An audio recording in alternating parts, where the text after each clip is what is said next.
Chek is a board game design that I've had in my head for the last 9 years.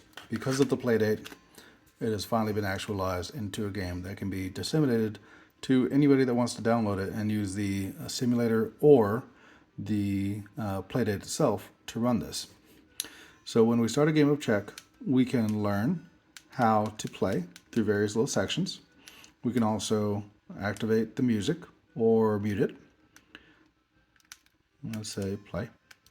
We can also play a game from either 2 or 4 players. This is a pass and play board game developed for this system. When we have a 2-player game, there are 5 different board setups. I'm going to go with the standard.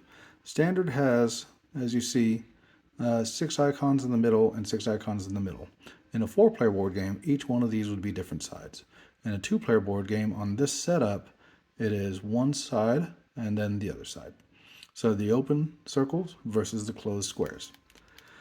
Now, to attack or to move, we can do that in any 4-way direction. So I select with A, and I use the crank to move a selection box to where I want to go. When I'm moving, I need to do it to a blank square.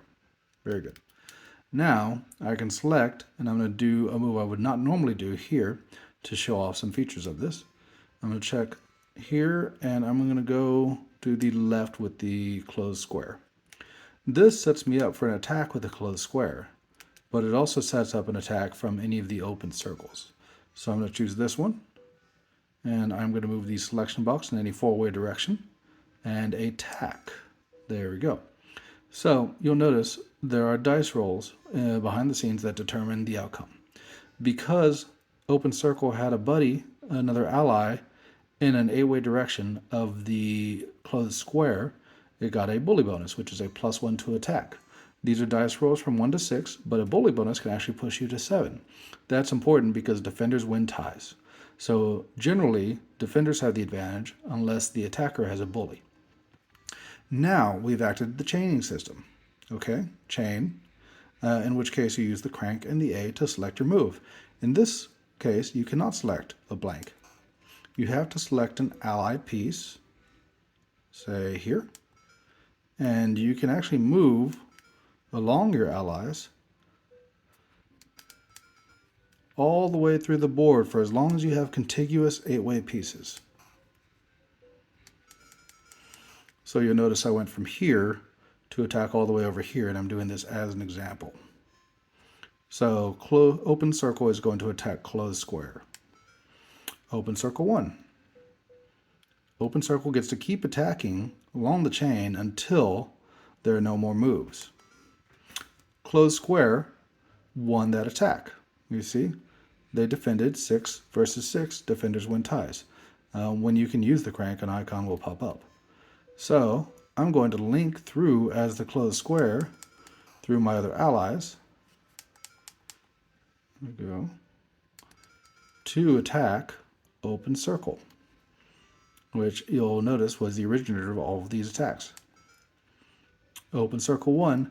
Now you'll notice again, open circle cannot attack any more closed squares. It can only link through its buddies, but there's nothing to do with that, so you hit B to end the chain. Okay, now because open circle was attacked last, it is still in retainer of the play progression. So I'm going to move. Again, this is not how I would necessarily play, but to show off,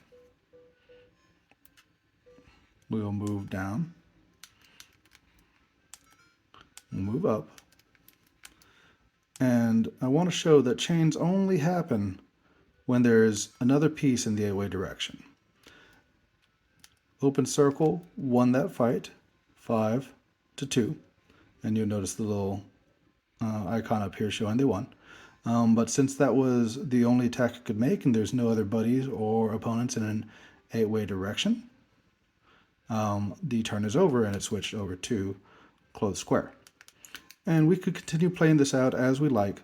Important to note that at the end of the game will not auto-detect the end state because there can be many end states that are somewhat ambiguous. When you have only 2 players left, you should move to each other and attack. When they're not, when there's not an end state in that clear cut of condition, you can also close the crank at any time, dock it, to exit the game. And in this, you can save or call game over. In this case, we're going to say game over. If I chose to save it, I could come back and play this game again next time I load it up. Is this game over? Yes. Top player wins, and it's going to tell us the scores. Top player's 15 and 9. And that is because top player won a lot of attacks, but also scored all the pieces it had left on the board. And 9 scored all the pieces it had left on the board in addition to any attacks won. And then it kicks you back out to the start screen. And that in a bundle is Chek. Thank you for taking a look. I can't wait to see the strategies you guys come up with.